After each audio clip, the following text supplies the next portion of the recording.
Police have arrested a 35-year-old man in connection with the murder of 9-year-old Olivia Pratt-Korbel.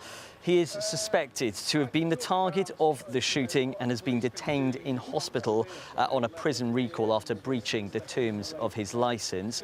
Here, though, people are still paying tribute. Many flowers are set behind me, many people coming out today to pay tribute.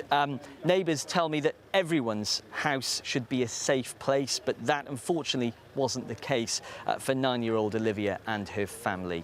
I'm told the investigation is moving quickly, but for many people here where this appalling incident took place, it's a long road ahead towards a normal life.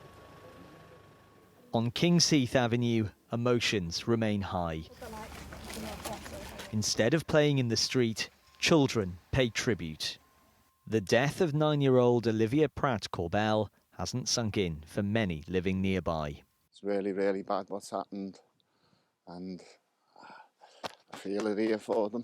It could happen to anyone, even me could go round there. They say you can walk down the road, get it by a bus, but nowadays you can walk down the road and get it by a stray bully. I feel like crying now. That's tear in my eye. Right now, the investigation is progressing. Armed police have been entering properties that are in connection with Liverpool's third shooting in the last week. The target of the discharge, the man I spoke about in the press conference who was chased down the street and forced entry into Olivia and Cheryl's home address, has now been recalled on licence, and that has taken place with immediate effect. So that man is now under arrest, albeit he's still receiving medical treatment at this time. Close to the scene was Chief Constable Serena Kennedy, who's urged people with information to come forward. This is the murder of a 9-year-old child. You know, everybody will know somebody of that age, whether it's a son, daughter, niece, nephew, you know, a neighbour. This resonates within our community. Those boundaries have been crossed. You know who's responsible for this murder. You know who supplied the gun. You know who called this job on. Do the right thing. As police look for the shooter, the community search for hope. Decent people have shed tears over this.